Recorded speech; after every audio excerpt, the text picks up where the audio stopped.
Hi everyone, this is Dr. Jake Pace. And I am Dr. Samir Mole. This is your screencast for the lecture Goals of Airway Management. The objectives of this screencast are to review the overall goals of airway management in the emergency room, discuss a little bit of physiology regarding airway management, then we're going to discuss pre-oxygenation strategies, delve into what we call delayed sequence intubation, which most of you will be familiar with. I want to review the important concept of apneic oxygenation, and finally, rescue oxygenation. So essentially with airway management, there are two big goals that we need to think about, right? And step back from the actual procedure and the technique of inserting an endotracheal tube. Very globally, the two goals that we're after is oxygenating your patient and ventilating your patient, right? So if we think about a case about someone with a head injury where comes in, it's been a difficult airway, you've had multiple attempts at intubation, the patient desats between one of your attempts, you are able to bag them up with good technique and some adjuncts, but as usual, your adrenaline, your team's adrenaline is up.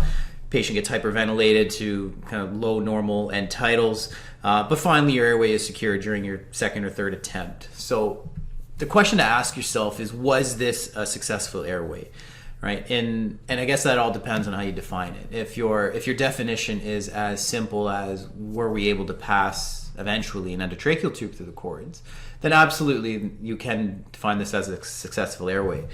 But what Jake and I are advocating for is that it's not about getting a tube through the cords. It's about, more importantly, what happens during the process, right? We've probably doubled this patient's mortality from the hyperventilation and the desaturation between our attempts. So in our minds, this wasn't a successful scenario. Our goals with airway interventions should be oxygenation and ventilation by any means, period. Whether that means a BVM, a supraglottic airway, or an endotracheal tube, right? Dr. Kovacs with the AIM Airway Group always says that no one has ever died from acute plastic deficiency syndrome, and I think that's absolutely true. We'd like to take it even a step further than broad definitions of goals of oxygenation and ventilation, and provide some concrete numbers that we'd like our group to strive towards. And these are the rules of 90. We want to achieve for a 90% first pass success rate, oxygen saturations being maintained above 90%, of systolic blood pressure greater than 90 millimeters of mercury, and the entire event from paralytic being pushed to securing our tube being done in a time of less than 90 seconds. Larger airway studies show that 85% is the first pass success rate in the majority of emergency medicine intubations. But we do know that with increasing successive attempts, there's association with morbidity and mortality. We want to make sure that first pass success rate, or we want to aim for a first pass success rate of greater than 90%. We want to maintain sats of greater than 90%. We'll explain why shortly when you look at the oxygen hemoglobin desaturation curve. We want to maintain blood pressures greater than 90 for cerebral perfusion. 90 seconds as a cutoff for timing is a bit arbitrary, but we think that is a reasonable timeline from the time of administration of your induction paralytic agent to the time of passing your endotracheal tube.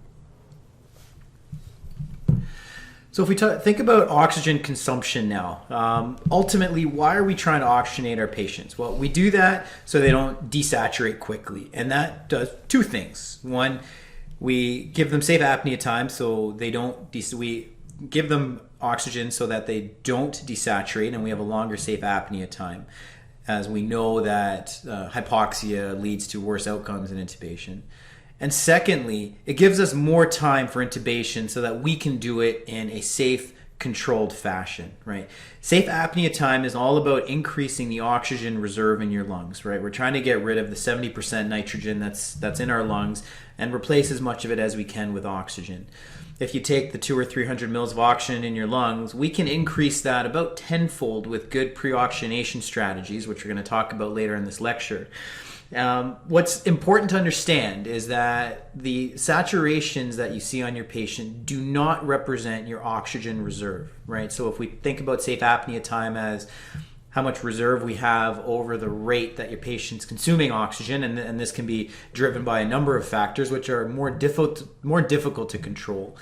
We do have more control over the volume of the O2 reserve, and Currently in an emergency airway settings, whether it be pre-hospitally in the emergency department or the ICU, we don't have good markers for when someone is adequately pre-oxygenated. Now, nothing objective like in the operating room where we can measure end tidal oxygen concentrations, for instance.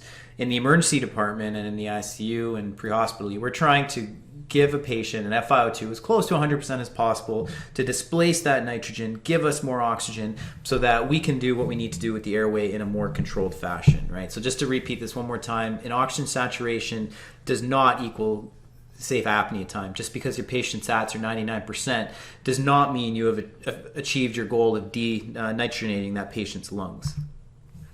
To put this in more of a diagrammatic representation of what Samir's talking about, this is a chart from Weingart-Levitan's article in 2012 that looked at pre-oxygenation strategies. This is the oxygen hemoglobin desaturation curve. As you can see, the saturation, and as Samir reiterated, saturation is not a measure of safe apnea time. We're trying to push the patient as far to the right on this curve, trying to increase their PaO2, which obviously we can't measure in real time.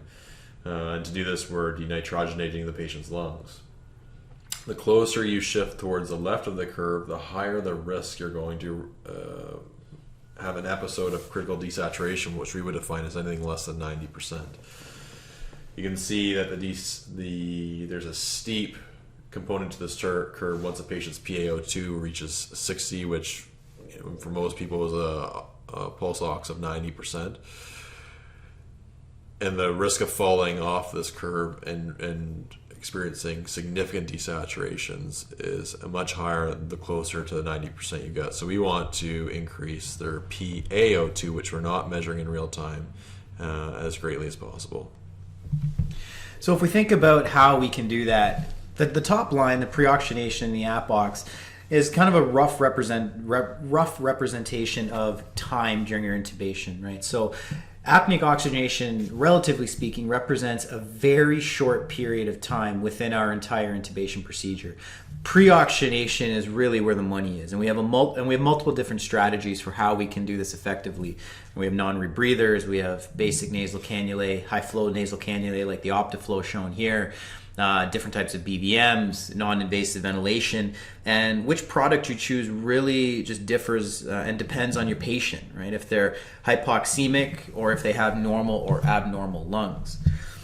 In the last few years in the emergency medicine literature, there's been a lot of focus on apneic oxygenation. But if you think about it, apneic oxygenation, like in this photo here, is really just the 30 seconds or so after you've paralyzed your patient and while you're attempting your intubation. While APOX is important, it's likely important in only a few patients, as we're learning from some newer studies.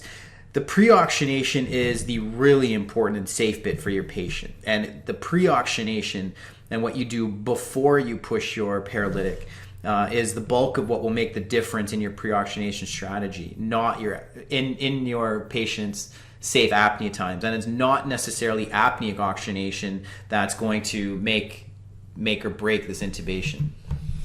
Samir said there's two large strategies, and this depends on whether you have normal or abnormal lungs. In a patient who has normal lungs, an example might be a head injured patient who doesn't have any component of pulmonary trauma but needs the airway secured to protect against aspiration. They may have completely normal lungs, which would allow a passive pre-oxygenation strategy. By passive, we mean you're not actively assisting with positive pressure ventilation. You're placing a non-rebreather, nasal prongs, or a combination of nasal prongs and a non-rebreather, and letting the patient breathe on their own for 3 to 5 minutes, trying to maximize their inspired FiO2 to denitrogenate their lung base. This is going to push their PaO2 far on the right on the oxygen hemoglobin saturation curve, and will adequately pre-oxygenate a patient. If you contrast this to someone with abnormal lungs, someone who has a severe pneumonia, severe congestive heart failure, ARDS, they're going to need some support as there's a significant component of shunt. Their lungs are full with pus or fluid, and then breathing on their own is not going to adequately oxygenate the remainder of their lungs. In these strategies, we're going to use some element of positive pressure ventilation, and we'll get into those strategies later, which is trying to splint their lungs open to reduce the degree of shunt they're experiencing. So to talk about positioning, what we want to get away from is what Dr. Levitan, one of the airway gurus from the US, calls the coffin position of intubation, where traditionally in emergency airway management, we've kept our patients completely flat. And really that is the position of death. That is not the position that is ideal to pre-oxygenate and then subsequently intubate your patients. Thankfully, there is a growing body of literature which shows all the negative things that do happen when patients are kept completely flat during their intubation. They create a functional obstruction in their soft palatal with their tongue. You have negative effects of the diaphragm and the upper airways collapsing. Patients will desat a little bit more quickly and not be pre-oxygenated quite as well. What we want to do is move to the sniffing position, which is ideal, and it certainly helps when anatomically when you set yourself up to align the axes from the mouth down to the cords for better visualization. And OR studies have shown that pre-oxygenation safe apnea time is better improved, even more so than the sniffing position, when the patient is in the backup head elevated position. And this effect is even more exaggerated in obese patients.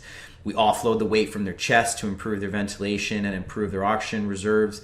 We have studies show it improves the views of the glottis with direct laryngoscopy. And there's the theoretical benefit of decreased risk of passive regurgitation when your patient is a little bit upright. OR intubation studies have found about a 15% absolute risk reduction in complications for patients who were intubated in the backup head elevated position. And in patients who are not traumatic and you are able to intubate in this position, we absolutely would advocate that you go, rather than flat, to a backup head elevated position.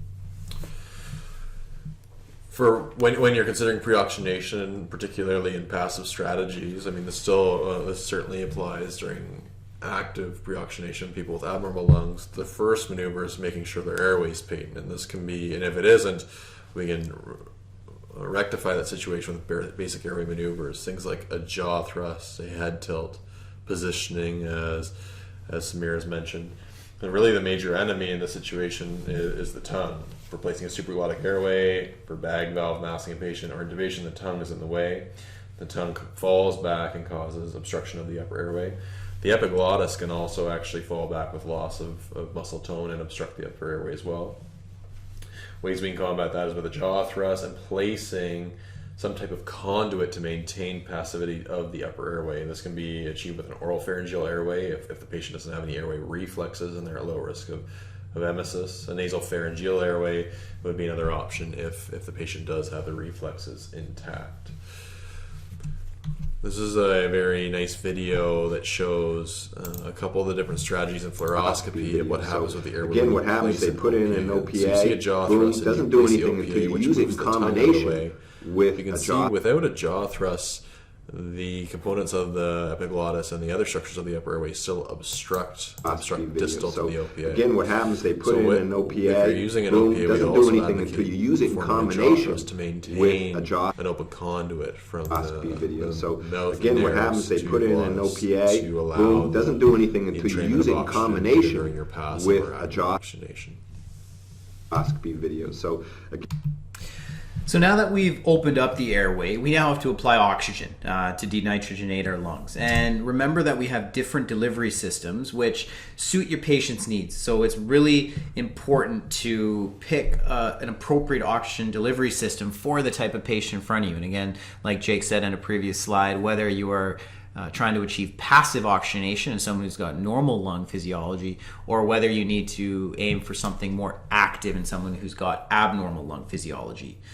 Ultimately, do not be limited by the regulators on your hospital walls. Most regulators on hospital walls in North America go up to 15 liters a minute on the actual measurement. But what you can do is drive the pressure beyond that. Just go to 15 liters and keep turning your dial. It's going to get quite loud, but at London Health Sciences Centre specifically, we can go up to 40 to 60 liters a minute according to our engineers. And this is true for the most regulators that we use in North America, right? So don't be limited by the amount of flow you're getting through your oxygen delivery system just by your regulator. Make your regulator, drive it past the 15 liters and create flush rate oxygen is what we call. Crank it up and you'll give much more than 15 liters a minute. So if we look at some different oxygen delivery systems here and what the corresponding FiO2 is, this is a pretty eye-opening graph the first time I saw it, I remember. So basic nasal cannula, you're going to get an FiO2 of about 40%. Simple face masks and Venturi masks, and even a non-rebreather. We think, a non-rebreather, we got an oxygen reservoir right near the patient's mouth. But even at 15 liters, we're still only getting an FiO2 of about 70%, right? Because it's not forming a tight seal. It's not a closed system. So the patient isn't training air from around that mask. If we take that non-rebreather and apply flush rate oxygen, we actually create an FiO2 much closer to 100%, which is really important. Next, going to a BVM. Remember, all BVMs are not created the same, and Jake and I will be talking about how to create a better BVM in your airway equipment. But if you just have a very basic BVM without a one-way expiratory valve, you're only given an FiO2 of about 50% because if your patient has spontaneous ventilations, they're going to be entraining a lot of air through their expiratory flow valve. If we do apply that valve and close the system with a BVM, we do get FiO2 closer to 100%. And then there's obviously the more closed systems with non-invasive ventilation where flow rates of more than 40 or 50 liters a minute will give us FiO2s of 100%. So just keep this in mind the next time you are pre-oxygenating your patients for what type of flow you are getting corresponding to an FiO2. We want to review the anatomy of a BVM. That's a common tool they're going to use in the emergency room, and it can seem quite intuitive of how it works, although this is a complex piece of a complex tool that we do use, and it's important to understand how modifications to your BVM can influence the degree of oxygen your patient's receiving. Just going over the basic components of this, you have your oxygen inlet and tubing. It's important to ensure this is connected. I've been involved in multiple resuscitations where there was the assumption that the oxygen tubing was connected because your self-inflating bag is rigid and does not collapse with the type of BVM that we were using. So first, making sure your oxygen is connected is important. And also make sure that it's connected to 100% oxygen on the wall. I've definitely been in centers where a BVM was connected to the room air port on the wall, and in patients with bad lung disease, that's led me to multiple complications where we're trying to figure out why a patient's desaturating with a functional BVM. Then when you have oxygen being delivered to this, you have a reservoir bag that's going to inflate. You also have a self-inflating bag that you're going to squeeze to administer oxygen.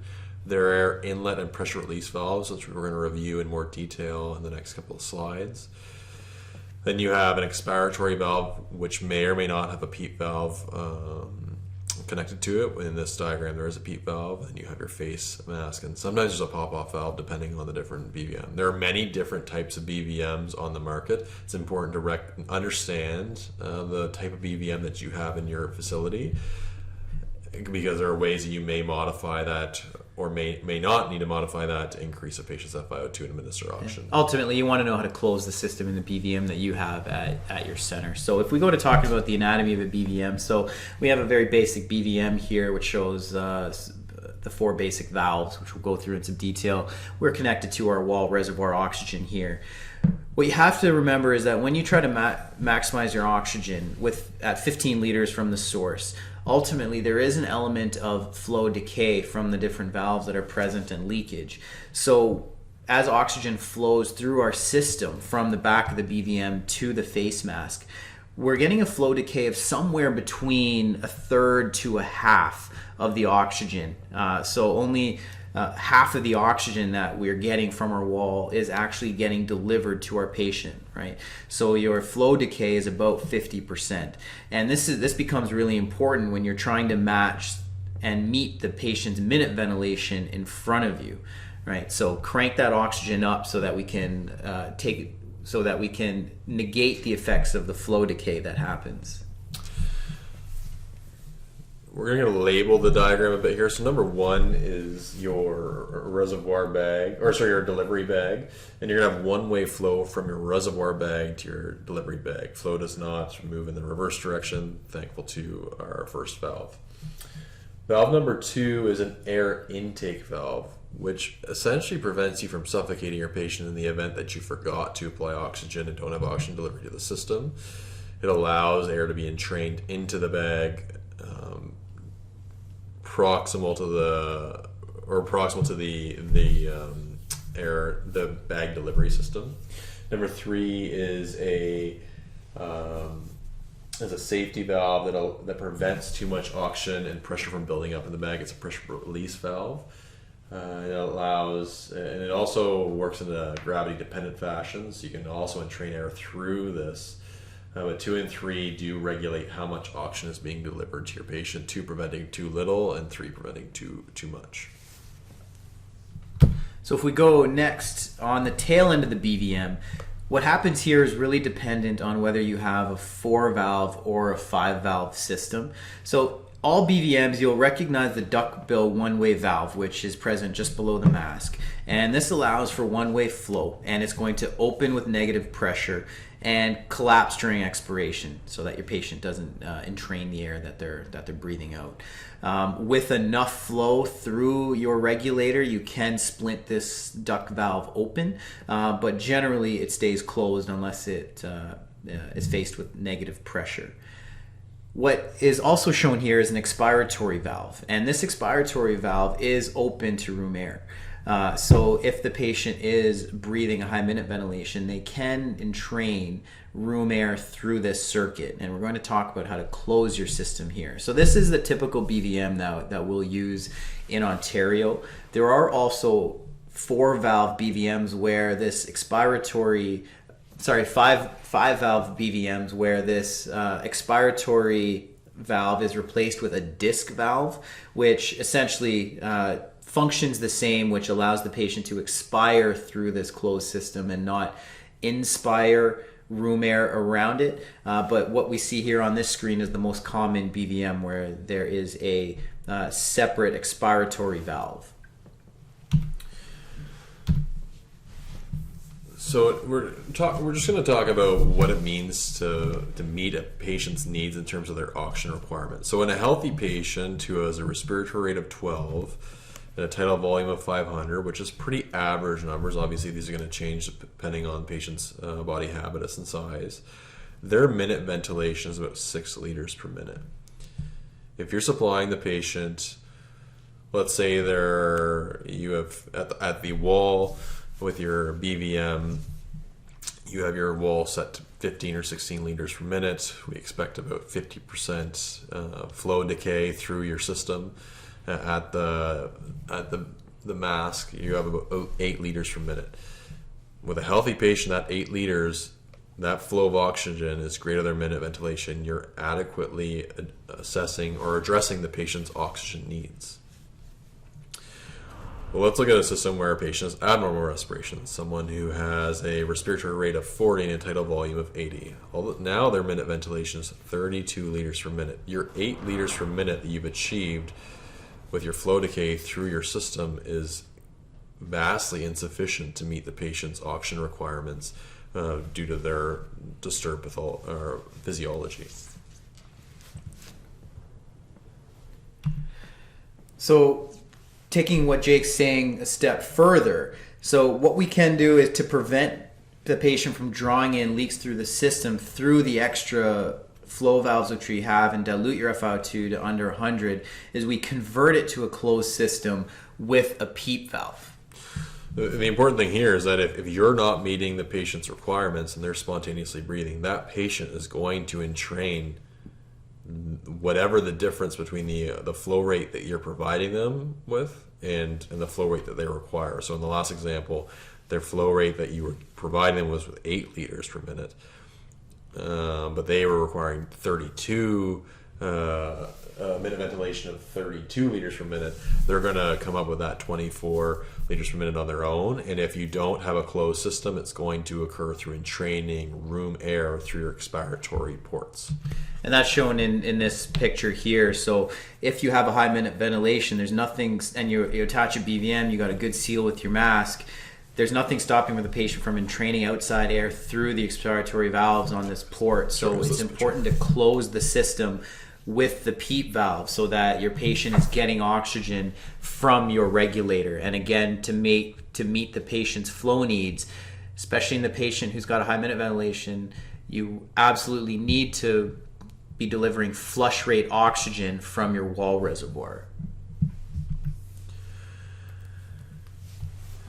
That's all we're hopefully that introduces you or refreshes you in terms of your knowledge of how a BVM works. We'll have BVMs with us the day of Airway Day, and we can go over this anatomy in a bit more detail. Might make more sense with a physical BVM in your hand, so we can look at the valves and explain what we mean by pressure outlet valves and expiratory ports if you're unfamiliar with that concept.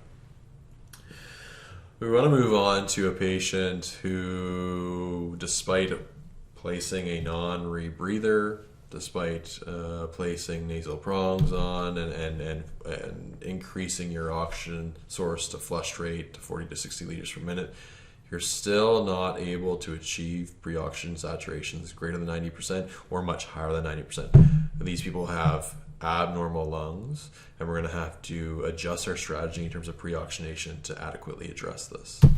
So what's happening here is shunt physiology, right? We have a portion of the lung that's filled with pus and fluid, causing alveoli to collapse, and we need to recruit some more lungs. So even if you're faced with a patient where you have a non-rebreather, flush rate oxygen, you've asked your respiratory therapist to crank up that oxygen regulator on the wall, but you're still not achieving success. So what do we do here? We need to get those even more alveoli on our side. So first step here is add high flow nasal prongs. And there's different theories to how high flow nasal prongs actually work in this, but in essence, what we believe is that they do give a mild level of PEEP, but more importantly than that, it probably creates an additional reservoir of oxygen in the patient's posterior pharynx that they can draw upon when they inhale. After adding high flow nasal prongs, what are the next steps that you're going to do? Well, I'll pass it over to Jake. There's different strategies for positive pressure ventilation. That's really the next step, is providing the patient with some element of positive pressure ventilation. This can be achieved through different means. BiPAP, which allows low pressure, low volumes. You may consider high flow nasal cannula or Optiflow. Depends on what you have available to you readily at your center, because often you don't have a wealth of time in terms of set up this system. This patient's requiring oxygen and requiring their airway to be managed and secured. So we're going to have to do something quickly to try to increase their oxygen saturation. One option that you may have, and this would be available to you regardless of the center you're in, is using a BVM in a closed system to provide an element of CPAP. This would be what we consider poor man's CPAP. There's a great video here with George Kovacs. It shows what happens when you apply a PEEP valve to a BVM and increase and provide the patient with high flow nasal prongs. So a rate of about 20 liters per minute are flowing through this cadaver's nasal prongs. What they've done here is they've cut a thoracic window so you can see what happens to the alveoli of the lung.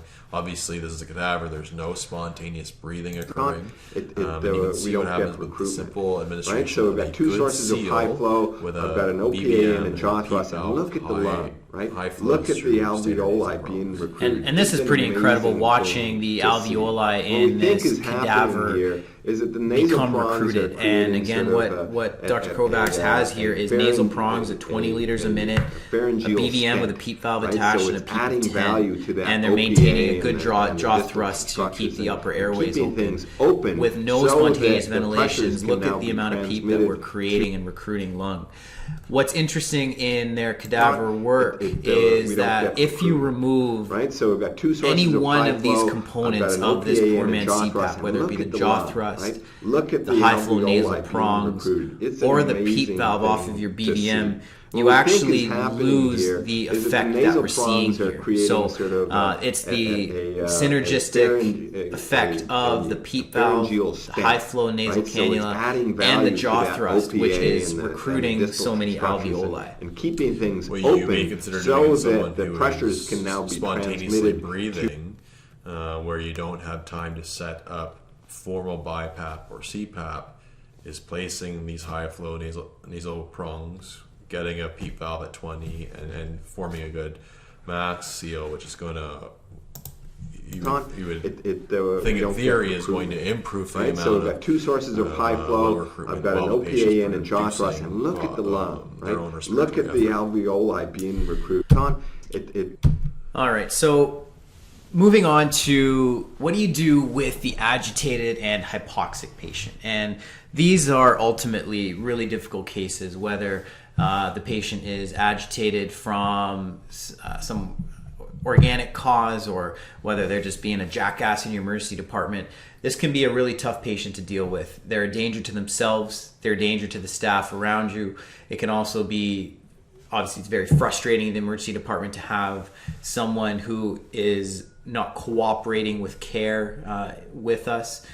What Jake and I want to advocate for here is do not accept hypoxia as an acceptable baseline to begin your intubations, right? Control your environment, control your team, yourself, and your patient so that you can administer appropriate pre-oxygenation strategies and get set up for an RSI. So let's talk about delayed sequence intubation next. Well, there's internal and external pressure to just get this patient intubated, regardless of what their pre-intubation SAT is. You're going to want to have the situation controlled. Your allied healthcare professionals are going to want to provide a safe environment and just push the drugs and get a piece of plastic between the cords. That is absolutely the wrong thing to do. These people often have high metabolic rates, which high oxygen requirements or high oxygen consumption rates, and they're going to desaturate extremely quickly. And this is where delayed sequence intubation can be very helpful. So this has been a recognized entity for quite a long time in the emergency and ICU environments. Thankfully the term was actually coined over the last few years from Scott Weingart in his Sentinel paper. But essentially what we're doing is procedural sedation for oxygenation, right? And so you're doing the sedation, and your procedure in this case is applying appropriate oxygenation to your patient. Once they're appropriately pre-oxygenated and their lungs are denitrogenated, then we're proceeding with our usual airway interventions. Ultimately, to maintain your patient's respiratory drive, we're sedating these patients with ketamine. The doses of IM ketamine being 3 to 5 milligrams per kilogram, and the doses for IV ketamine being anywhere from 0.5 to 1 milligrams per kilogram. We want to maintain this patient's respiratory drive, however, basically chemically achieve compliance so that we can then oxygenate them with an active or a passive strategy. We're going to move on to apneic oxygenation. Before we do so, I just want to recap where we've been. We've talked about pre-oxygenation strategies in both in a passive strategy with patients with normal lungs and an active strategy with patients with abnormal lungs. We've reviewed the anatomy of a BVM and what our strategy is going to be in a patient who needs positive pressure and reviewed the entity of poor man's CPAP. We've talked about oxygenating a patient who is agitated and hypoxic before pushing drugs. Now we're moving on to the phase of our intubation where we've pushed a paralytic agent.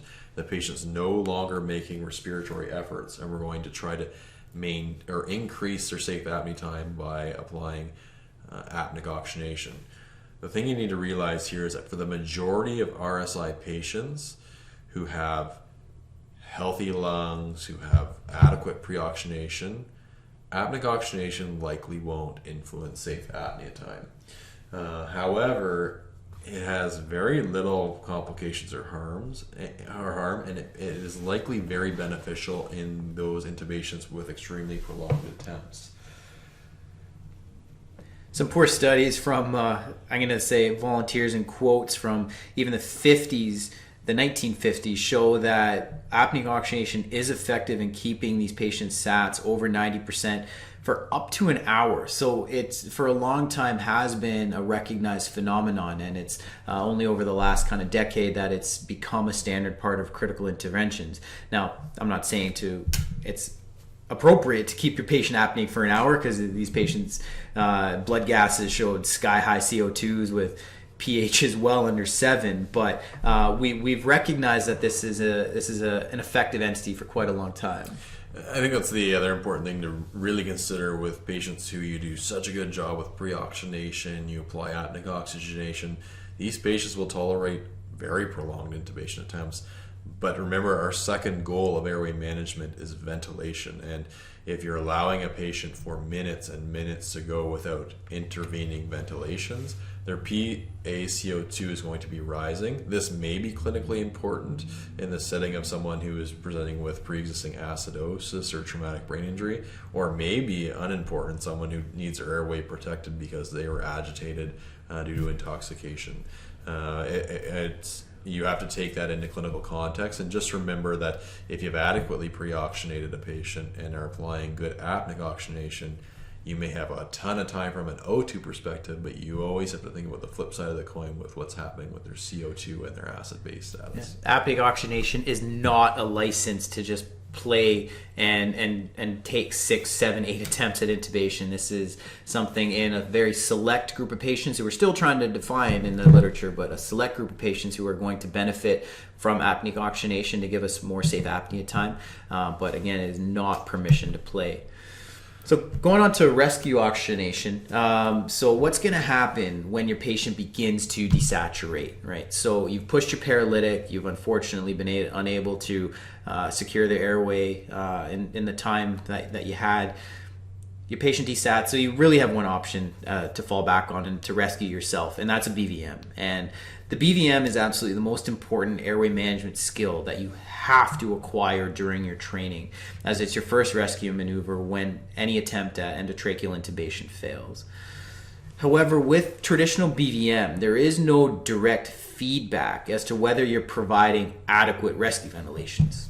What the markers that we typically look at, like chest rise, is my O2 coming up? You'll find out in your next slides, those aren't actually perfect markers. We failed our first attempt at intubation and our adrenaline is up. Harder and faster is not better when bagging with a BVM. We're actually causing harm to that patient. We're increasing the pressures in their lungs, we're dropping their CO2 levels, and this could have big ramifications depending on your patient's disease process. Beyond the technical aspects of performing bag mask ventilation, there are some additional things to consider when it comes to cardiovascular monitoring. And there are some really neat ways where we can increase the feedback that we're getting during our BVM to make it more safe. One fallacy with our current cardiovascular monitoring is the pulse oximeter.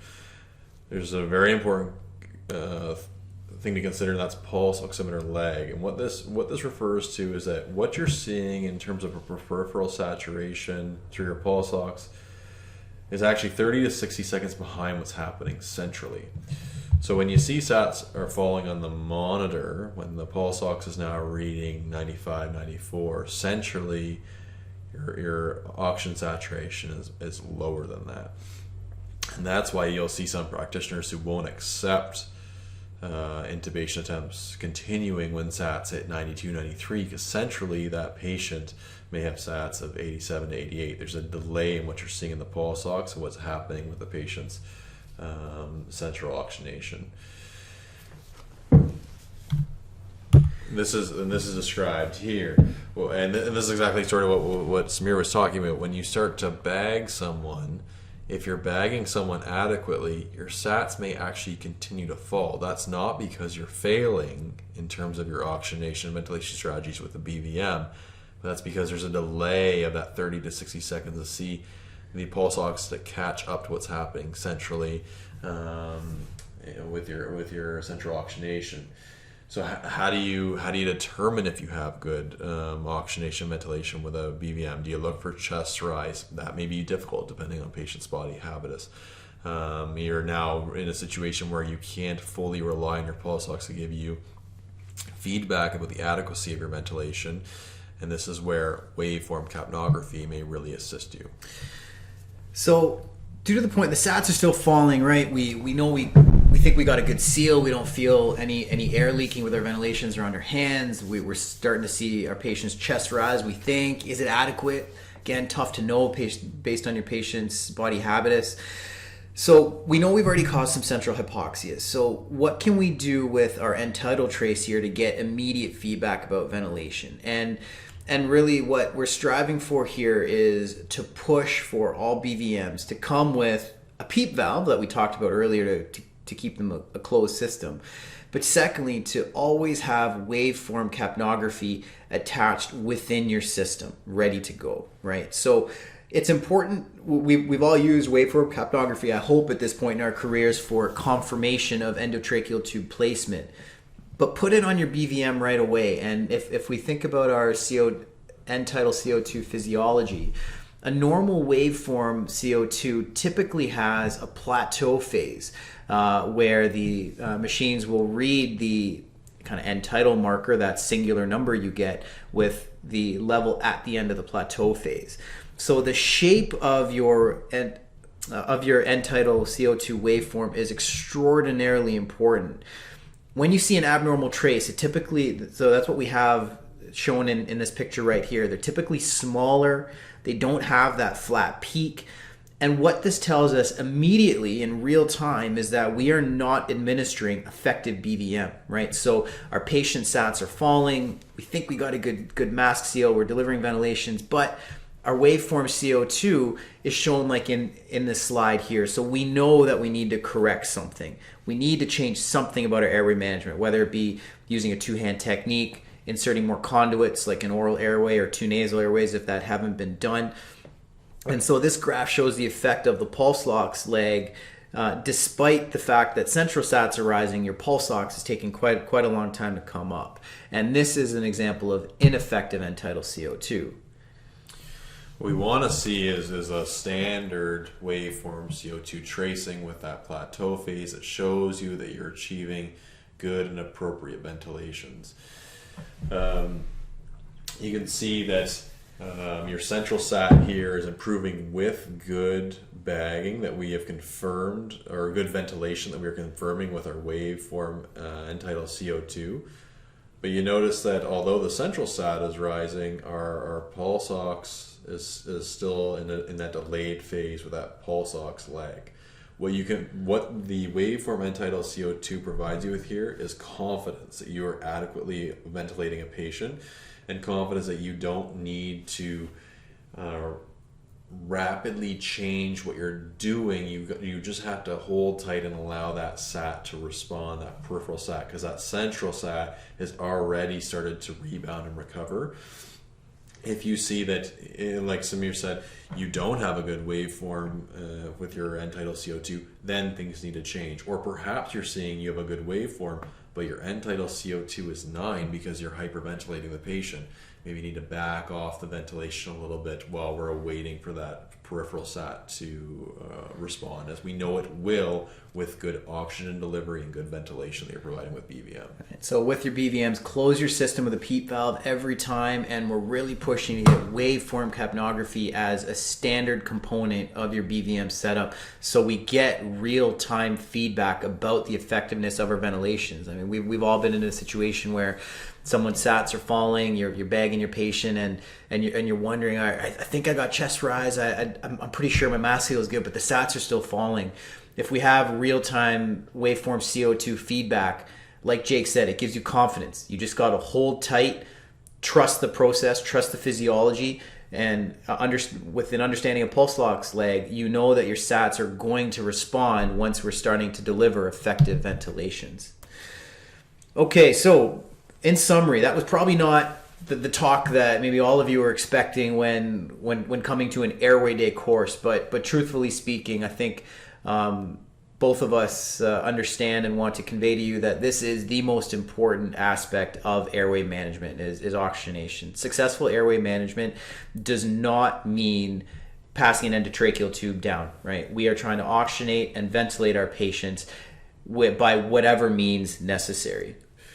The next thing is you want to really maximize your safe apnea times, and your oxygenation strategies prior to neuromuscular blockade can greatly increase safe apnea times and chance of successful laryngostomy and endotracheal tube placement. Yeah.